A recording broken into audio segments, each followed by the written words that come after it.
Thanks for joining me on this journey, and welcome to the Journey with Jennie podcast on SM Enlightenment Radio or TV, where we hit all the topics that help and encourage you on this journey of life.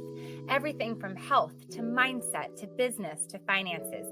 Anything that helps you and makes your life better, we cover it all.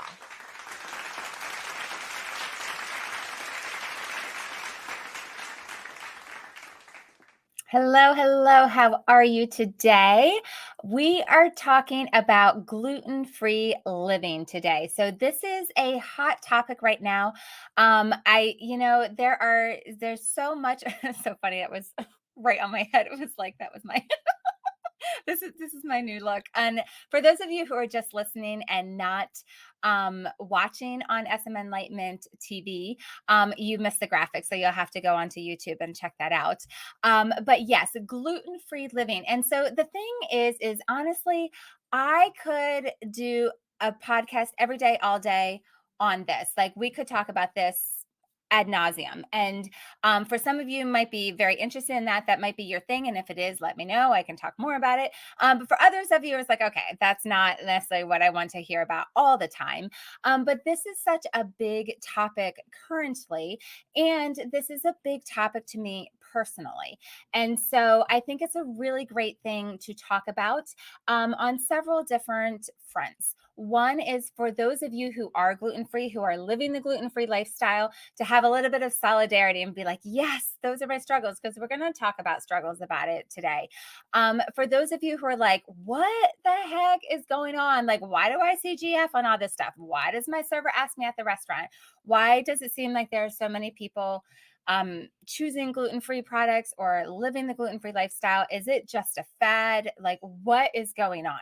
So we're going to address that because I think it's really helpful for you to have some understanding and some perspective on that if that is where you are coming from. So it's really for both sides of the spectrum to really just gain some more information and then for to understand more about it. And then for those of you that are living the lifestyle, to maybe pick up some tips and tricks and just maybe some solidarity with that. So we are going to talk about the explanation of why go gluten free. What are the reasons why people do? Why is it such a thing right now? What are some frustrations and emotions that go along with going gluten free? And then we're going to talk about pitfalls to avoid, and then we're going to talk about how to succeed in the gluten free lifestyle. Okay, so um, I want to give you some reasons why someone would go gluten free. And I mentioned that I already mentioned that this is personal to me as well because I do live the gluten free lifestyle. So, spoiler alert. I live this. I'm talking from my personal experience with this, but it definitely it's a journey, and I understand all the places where someone might be on this journey, all the way from kind of standing there looking all around you and being like, what the heck? Like, what are people doing? Have you lost your ever loving mind? Like, why? Like, I don't even get it. Like, just stop. Like, I just don't even want to. So I understand that perspective. And then on the full other end of the spectrum of saying, like, this is my lifestyle. I have to have this and to the nth degree. And so I have gone that whole spectrum. So I understand where you might be coming from in all of that. And I would say for me personally, it was about 7 years ago or so, 7, 8 years ago now, that this concept of going gluten free was ever really even introduced to me. I never thought about it before that. Guys, I'm way older than, 8 years old. Like I've been around the block a few times. So, I mean, so the proportion of that, the time that I've been gluten free of my life to the amount of my life that I've been eating gluten and not thinking a thing about it is, out of, it's a very small portion of my life that I have been gluten free. So I was living that life of just, okay, whatever, I'll eat whatever, like just never even gave it a thought. And I did a 30-day challenge where we took out things that were acidic, addictive, allergenic, things that cause inflammation, things that you might not want in your diet, took them out, and gluten was one of them. And I was like, okay, I can do anything for 30 days. I can do this. I'm like, I can't wait for the day 30. I can put it back in. And I remember on that journey that there were people that were coaching us and helping us, giving recipes, giving different product ideas and different things like that. And like just giving different things that we could try. And I got this impression that at least one of the people or some of the people might actually live this way. And I'm like, are you kidding me? Like, no, thank you. Like, I just can't wait for these 30 days to be over. Like, what? Why would you ever actually live your life gluten free? That is crazy. And then, fast forward, just understanding, like, wow, after those 30 days, I realized what an effect it had on my life. And I'm like, oh, well, there might be something to it. And that started my journey towards getting it out of my system. And then, truth be told, I know that there's always like kind of that main thing that happens that kind of forces someone to really do it to the full degree. And maybe I'm getting ahead of myself. Maybe I'll save that for later. I'll save the rest of my story for later, for you to hear more about my journey. But I went through that. Like, so I understand the stages and the emotions that go along with it. So let's start with, what are the reasons why someone would go gluten free? Why would you live a gluten free lifestyle? Okay. So I do feel like there is a lot of different misunderstanding out there of what gluten free means, and why, are people getting caught up in this fad or whatever. So the reality is that there is a legitimate gluten allergy to gluten, that exists. And then there's also celiac disease, and there's also gluten sensitivity. So there's several different levels, if you will, or several different reasons why someone might go gluten free. So let's start off by explaining those and kind of parsing them out and understanding, what they are. So let's start with celiac disease. All right. So you may or may not have heard of celiac disease, but it is an autoimmune disease. And if you know anything about autoimmune diseases, it has to do with your autoimmune system. And so it's a serious autoimmune disease that occurs in genetically predisposed people. So there is a genetic component to having celiac, where the ingestion of gluten leads to damage in the small intestine. Okay, so it's estimated to affect about 1 in 100 people worldwide. So I think this is really interesting. So 2.5 million Americans are undiagnosed for celiac disease and are at risk for long-term health complications. So the thing is, when people with celiac disease, so when they eat gluten, which what gluten is, it's a protein that's found in wheat, rye, and barley. Okay, so it's found in those three different things. Their body mounts this autoimmune response that attacks the small intestine. So basically, when you put the gluten in your body, then your body is attacking itself. It attacks the small intestine. So these attacks then lead to damage on the villi. And what the villi are these small finger-like projections that line the inside of the small intestine. So they are all these little villi there, and those promote nutrient absorption. So if you're blunting them, then you're not able to absorb the nutrients from the foods that you are eating. So this is what is happening when you eat gluten. It damages the villi, and then that leads to a lack of ability to absorb nutrients. And one of the first, this was fascinating when I found this out. So if you're wondering, if you're using this as something like, oh, this is interesting, like, could this possibly affect me? Could this affect anyone I know? Something I learned along the way is that those little villi, and they start getting blunted, they start getting eroded away. The edges of them, the very end of them, is regarding dairy. So once those start being blunted, the first thing to have a hard time with absorbing is dairy. So if you start having an issue with dairy and don't feel good when you have dairy, it could be a precursor, could be a sign that your villi are being blunted, and it's a symptom of celiac disease. So it's just something to pay attention to, something to be aware. So I did mention that celiac disease is hereditary, meaning that it runs in families.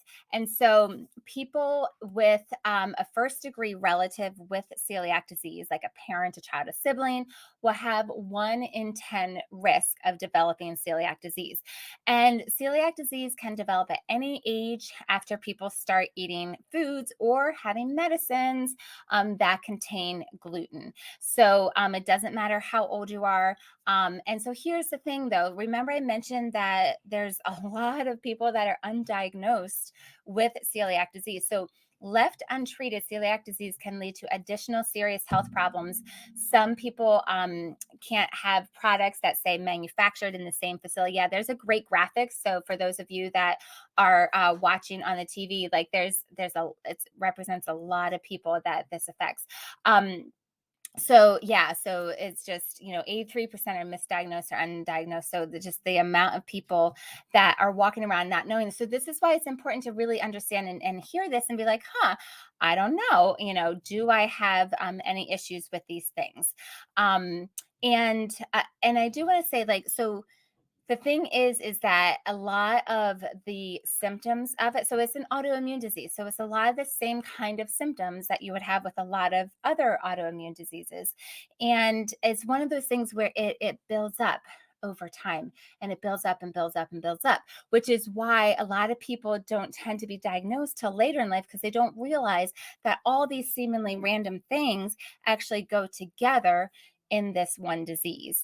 And obviously things get worse the longer that they are left untreated. So that is a quick synopsis of celiac disease. So then there's non-celiac gluten sensitivity. So this is having a gluten sensitivity, but you are not diagnosed with celiac. You don't have the genetic predisposition to it, but you still do not react well to gluten. So, symptoms of non celiac gluten sensitivity can be bloating, diarrhea, constipation, which is kind of crazy because they're opposite things, but they can still be symptoms of the same thing. Abdominal pain, headaches, migraines, tiredness, skin problems, including rashes and psoriasis, depression, weight loss, iron deficiency, anemia, anxiety, autoimmune disorders, joint and muscle pain, leg or arm numbness, and brain fog. Now that was quite a list, I know. And it's just interesting to note that those are all things that also are symptoms that are related to celiac disease as well. So you can see it's very, very similar. The end result is similar in how it's manifested in your body. The difference is that some people have the actual gene that is celiac disease. But these symptoms are very, very similar. These are things that gluten does in your body. So then the third thing is a wheat allergy. So these two things, the celiac disease and the non-celiac gluten sensitivity, are different from a wheat allergy. So in a wheat allergy, you can have a reaction that immediately requires medical attention due to its life-threatening symptoms, so such as anaphylaxis. So that's what you think of when you think of allergy. So you can have that response to it. So there's different manifestations of what gluten does to your body and reasons why people wouldn't consume gluten, but the end result is living a gluten-free lifestyle, and that is what. And so going back to celiac, that there isn't a medication for it. It's like what you do is you take gluten out of your diet. You do not consume you do not consume gluten. You do not use products that have gluten in it. So, there's a great graphic. That's awesome, showing the effects of celiac disease. And the thing is that, like, I read that whole list of things that are associated with non-celiac gluten sensitivity, and that, like, how celiac manifests in your body is all over.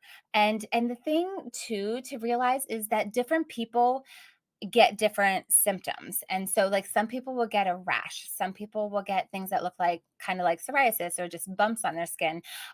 Some people will have headaches, some people will have stomach aches, some people have constipation, some people have diarrhea, some people will hit them right away, other people it will like mount up and be like a prolonged like several days of pain.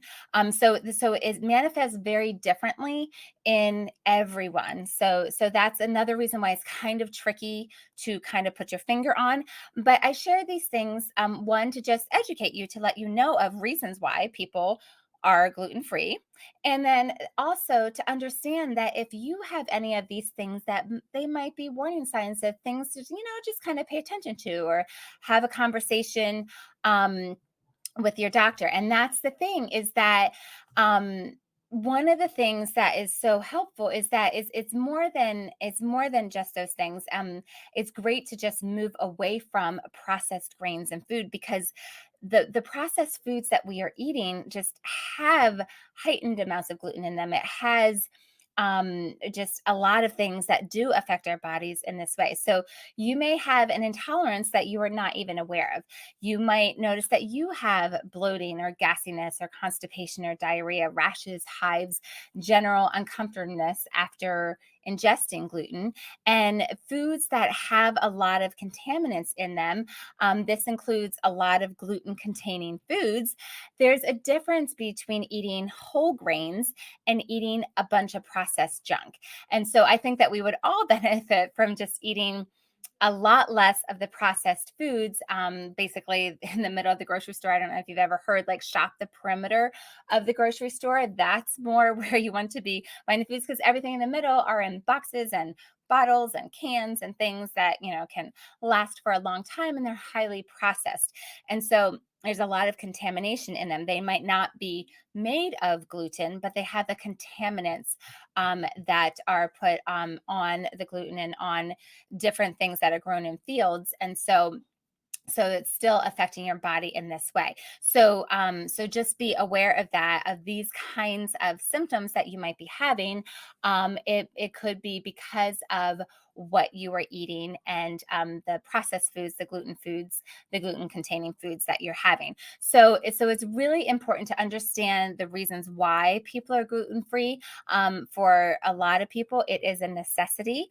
For others, they feel better when they are not having it. And I would just recommend to you, if you're not sure, just try going gluten free for 30 days, and then put it back in your diet and just see how you react to it. Because then that can be your thing. Like, just it's just an experiment. I mean, that's what I did. I'm like, oh, I've never heard of this.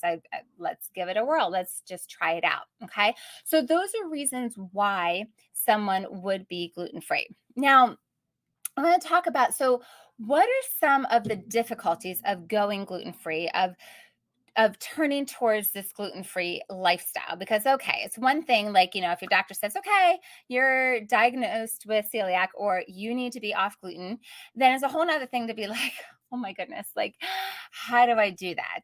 And I'm not gonna lie to you, there is a real emotional battle that goes with it. There's a true loss that goes with that, and you need to treat it as such, because especially if you're someone like me that has eaten gluten your whole life, it affects a lot of different things, and especially affects things socially.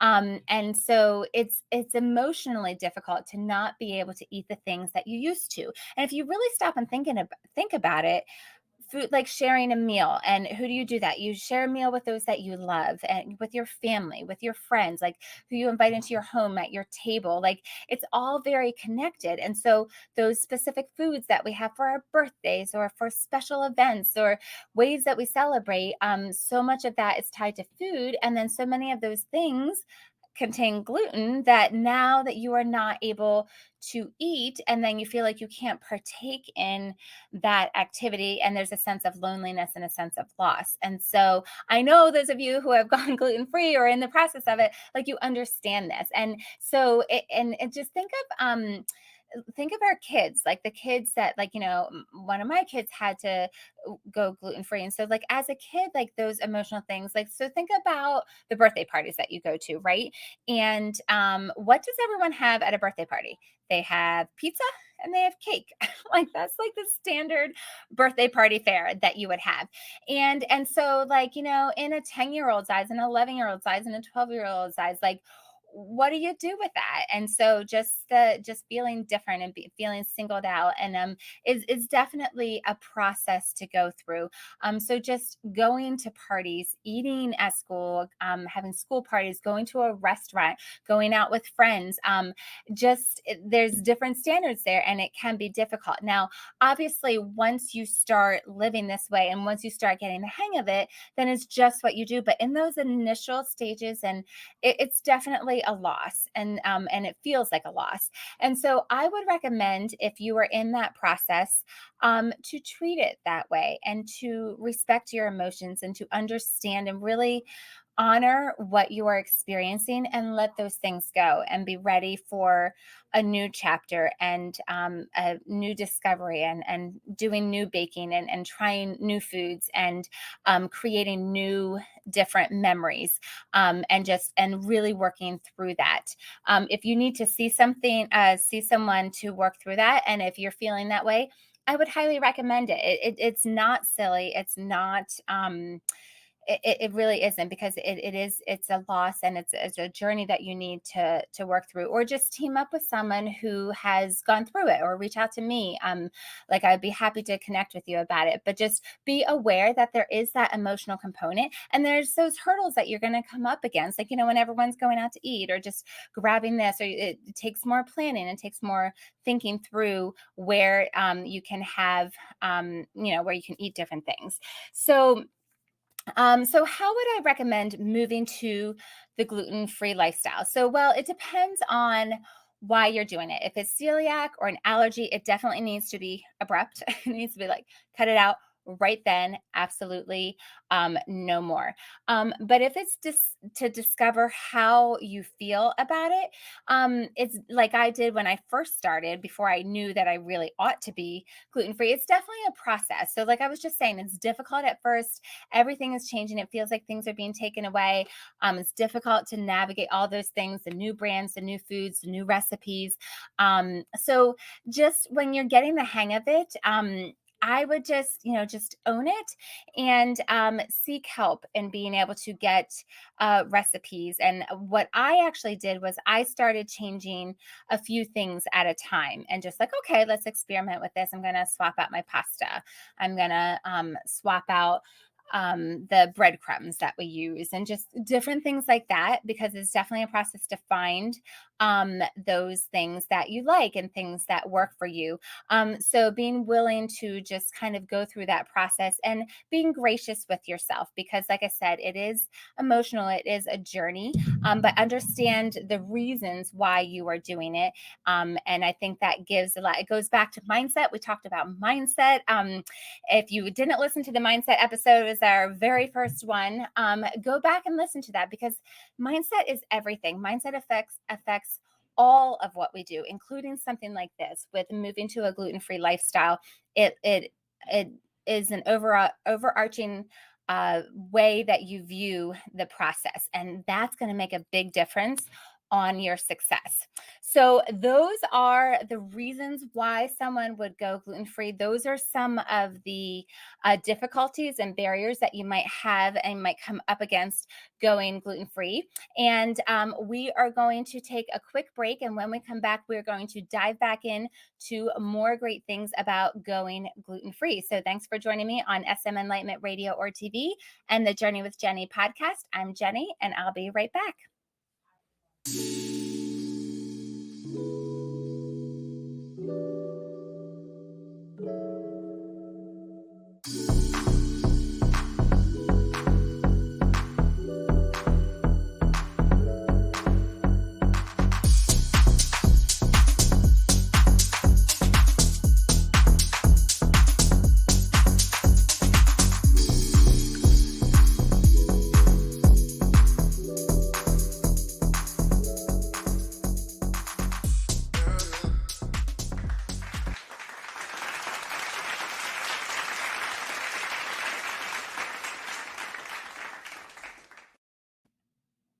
Welcome back to Journey with Jennie on SM Enlightenment Radio or TV and the Journey with Jennie podcast.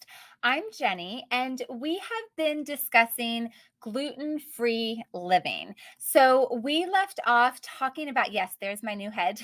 We left off talking about the reasons why someone would even live a gluten-free lifestyle. And then we talked about some of the difficulties of doing that. So now we're going to go into our third thing. We're going to talk about, so, okay, I've decided to go gluten free. What are some pitfalls to avoid? What are some things that I don't know about? And so I love sharing these things because these are things that I didn't know. And so I just would assume are pretty common that you wouldn't know. And so things that you need to learn that if you do want to live a gluten free lifestyle. So the first thing that I would say is don't assume that things that seem like they should be gluten free are gluten free. I'm like, it's the craziest thing. Like things that you like, well, there's no gluten in that. Well, there could be hidden sneaky gluten in that because for example, thinking of sometimes they will line bags with a gluten mixture.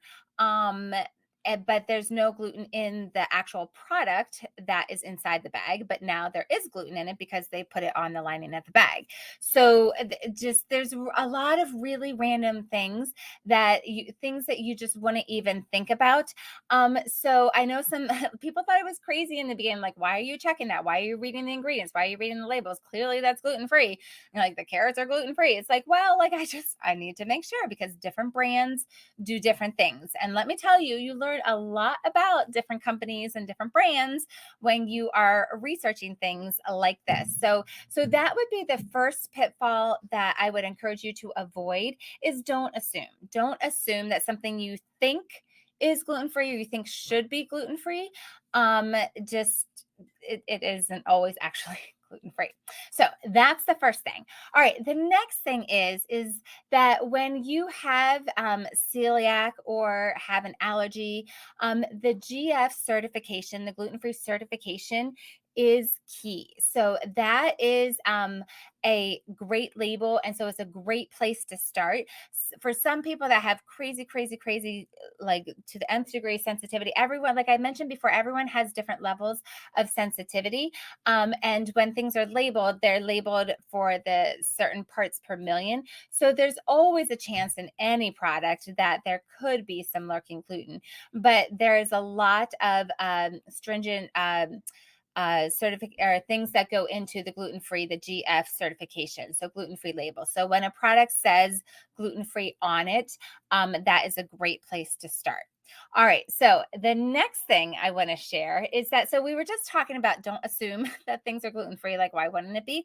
All right. So I'm going to share a few random things that have gluten in them that I like. If this were like, I wish I could play like a game show thing. Like, take a guess. Like, what do you think would be gluten free?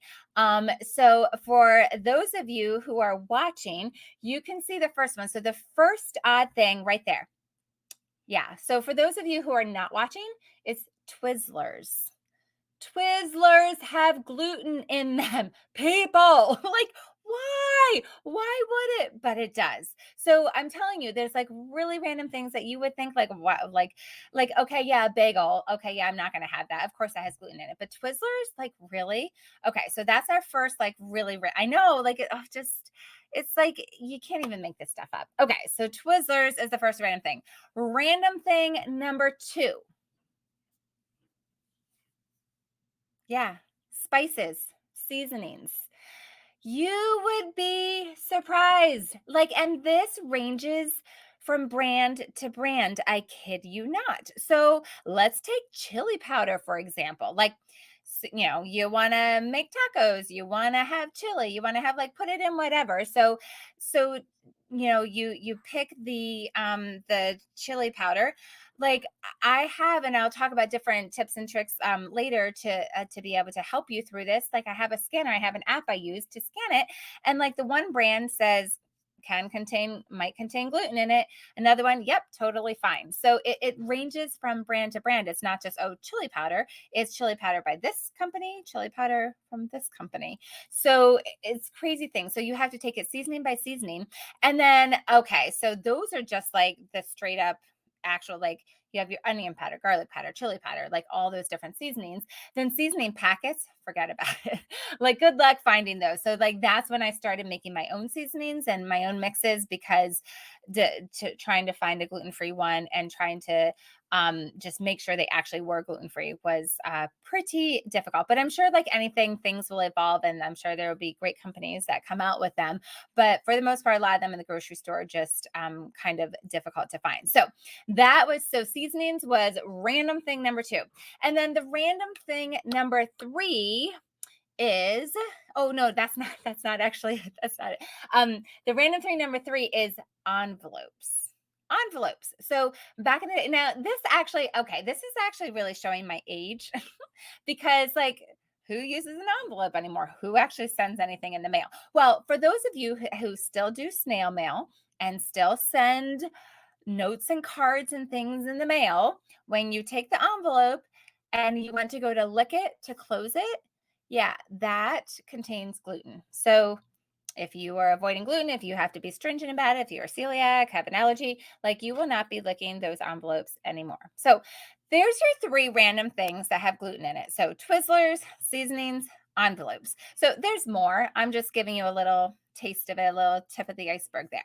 All right. So the next thing then, so you look at your kitchen, right? And you say, okay, what do I need to change out? What do I need to get new items for? Okay. So there's a couple different things. One is a toaster.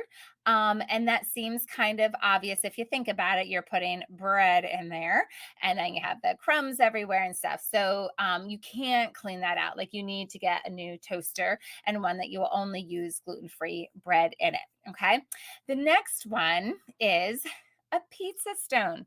Okay, so I have a story about a pizza stone. So I don't know how many of you um have a pizza stone. So it's like a porous, heavy, made of stone, and you put your pizza on it, and you can heat it up in the oven, or you can put it in your grill.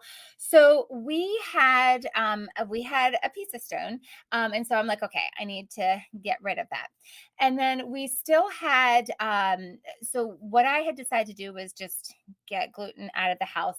I like, there's a lot, and we'll talk about this too, but there's a lot of different ways that you can do it. There's different things that you can do. My decision was, I'm just going to get gluten out of the house. We're going to be strictly a gluten-free house.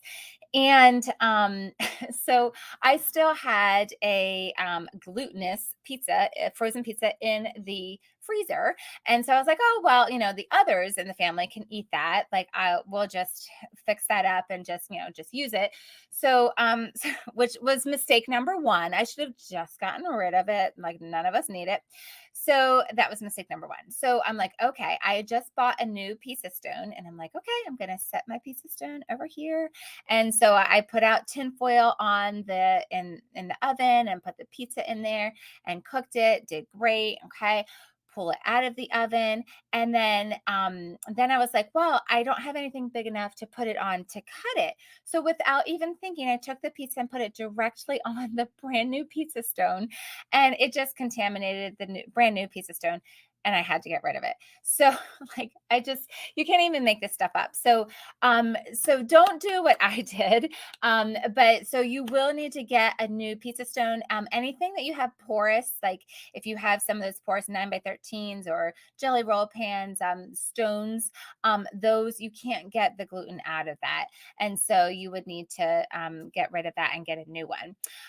Something else that you might not necessarily think about that you would need to get a new one is a colander.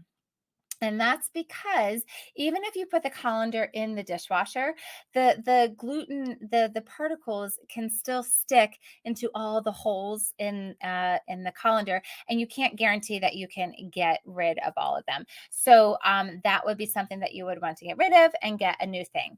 Another thing to think about is wooden utensils. So wood is porous, and it can trap the gluten in there and makes it very difficult to actually actually clean and get it out of. So it's better just to get rid of and get new ones.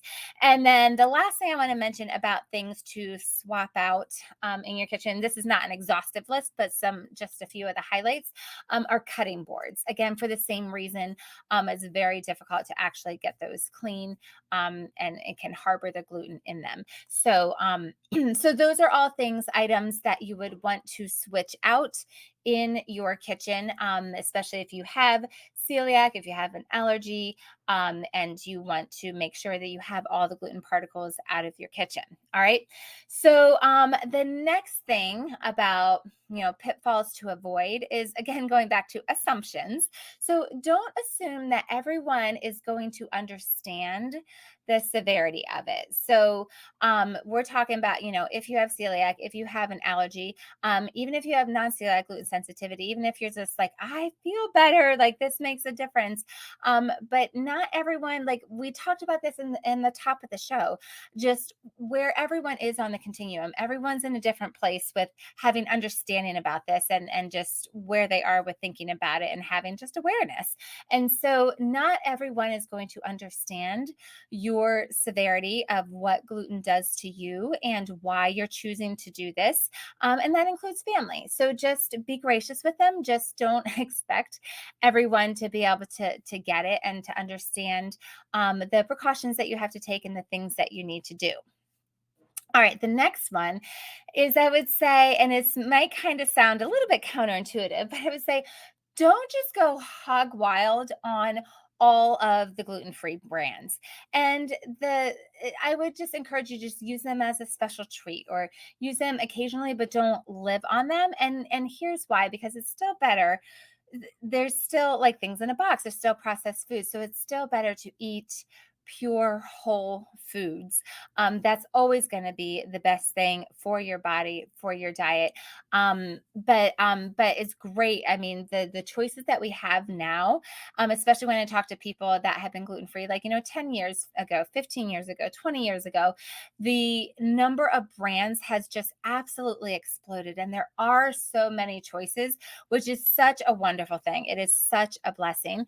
So if you do want low down on the brands that I use, on the different things that taste good, things that don't, obviously taste is all subjective, but we've tried a lot of things in our house.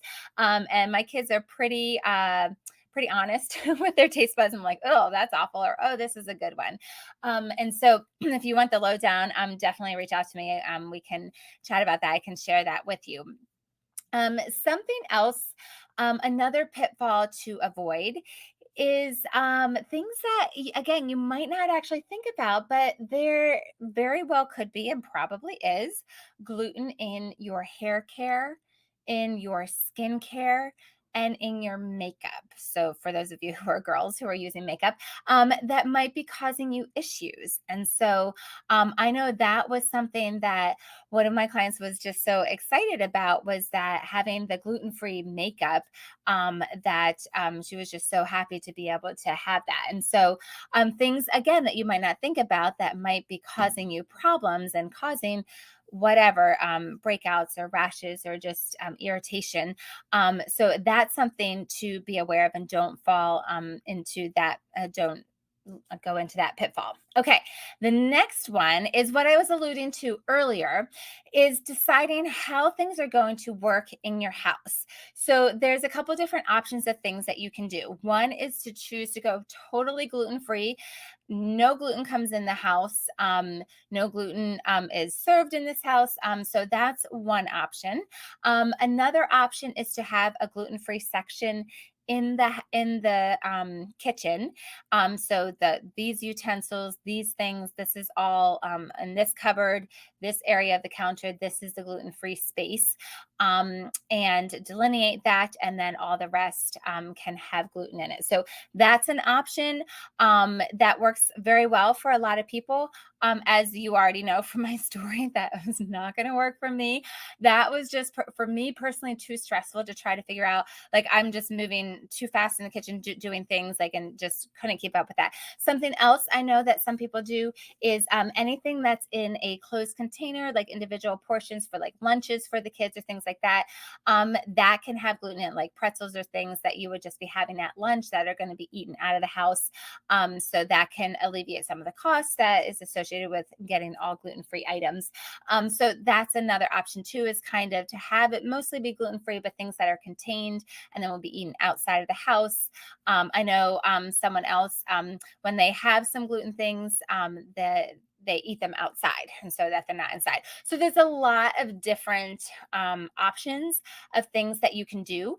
But those are all different pitfalls that I wanted to share with you of things to not fall into. Okay. And then the last thing I want to do, number 4, is give you some tips on how to succeed transitioning to the gluten free lifestyle. Okay. So if you're in that place in life, you're like, okay, I need to do this. Give me your best tips, right? So here they are. So have a mental commitment. So we talked about this with mindset a little bit earlier. But for me, my partial commitment, I was just partially committed. I was dabbling in it. I was kind of living a little bit gluten free and it was helping, but it wasn't what I needed. My doctor was telling me, like, Jenny, you need to be gluten free. Like, you need to get this out. And I'm like, yeah, I'm close to it. I, have a little bit here and there, but like whatever. But it was when it came down to my kids. It was my kids. They were the reason why. And for those of you who are moms out there, parents, dads, when it comes to our kids, right, that mama bear, that papa bear comes out and like, okay, for them, I will do it. And so that's what it was for me when my daughter had that celiac diagnosis. Like, okay, that's it. Gluten is out of the house. We're done. That's it. And so I was moving towards that and I knew I needed to be there. So sometimes you need that final push. But when you have that total commitment, that mental decision, that is just, it's lights out, then it's game over. Like, you can do it. So for me, it took doing it for my kids. I don't know what maybe it is the doctor telling you, maybe it is just hearing this and being like, oh, well, I want that for my life. So having that mental commitment is key. So that would be one of my biggest and best tips for you, is that mental commitment, that mindset of why you're doing it for your health, for you to feel better, for you to be able to live longer, to live a fuller life, and for your kids, for those that love you, that all your family that is connected to you. I would also say connect with people.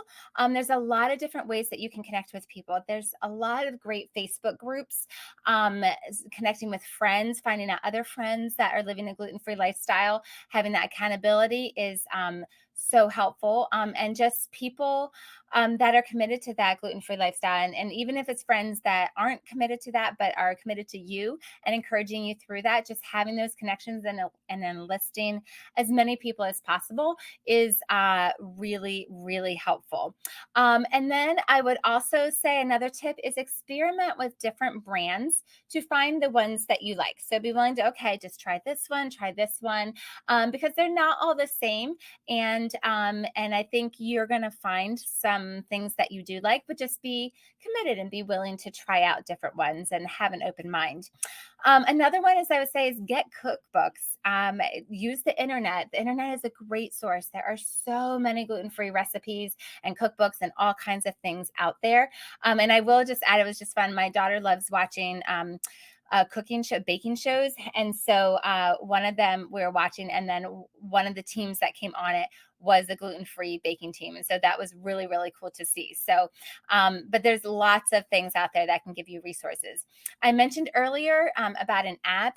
There's 2 apps that I particularly use, the GF Scanner, gluten-free scanner, and Find Me Gluten Free. So those are both really great apps. The scanner is great because it has a lot of foods in the database, and you can actually scan the barcode in the grocery store and check and see if it is gluten free or not. And then Find Me Gluten Free is a great one to be able to find restaurants around you that are places that you can eat that have gluten free cuisine. So find your go to restaurants, find your go to brands. And just stick with those things that work. So, and I just ask you to be understanding and encouraging to those of your friends around you who are anyone around you who are gluten free.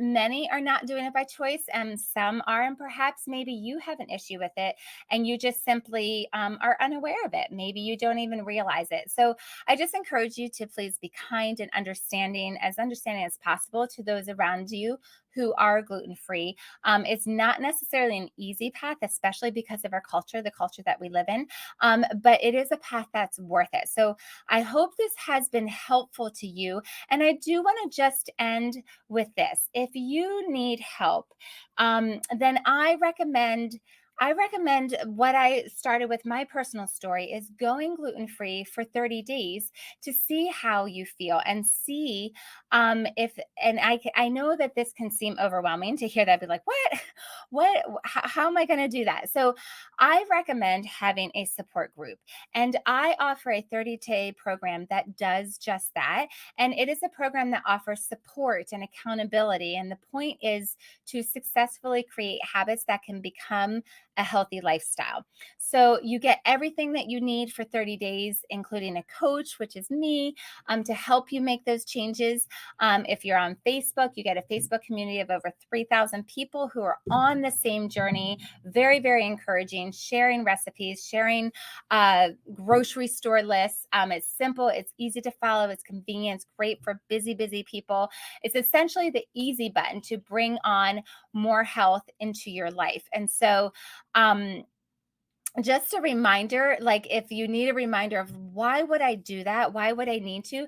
Ask yourself if you were experiencing any of these things: bloating, feeling foggy, constipation and or diarrhea, craving sugar, craving caffeine, food cravings, especially for those fake and processed foods, not sleeping through the night, lacking energy, feeling anxious, skin concerns, unwanted weight.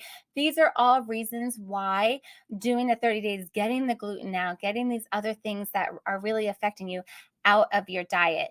And so this program can show you how great that you were meant to feel. So if you are interested, if you want to know more about that, if you want support, if you want any things answered on what I shared today, or if you want to hear more about this, let me know. So I'm on Instagram. Reach out to me at Jennie Hardy. So it's JennieHardy. And so I would love to be able to just hook you up with everything you need about that. So I hope this info has been helpful for you, and thanks for listening.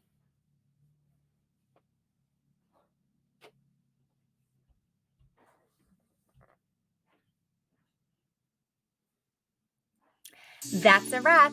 Thanks so much for joining me on SM Enlightenment Radio or TV, or joining us on the Journey with Jennie podcast. If you enjoyed this episode, please download my podcast and leave a 5-star rating and review. It really does help, and I would be so grateful. I'm Jennie. Have a good one.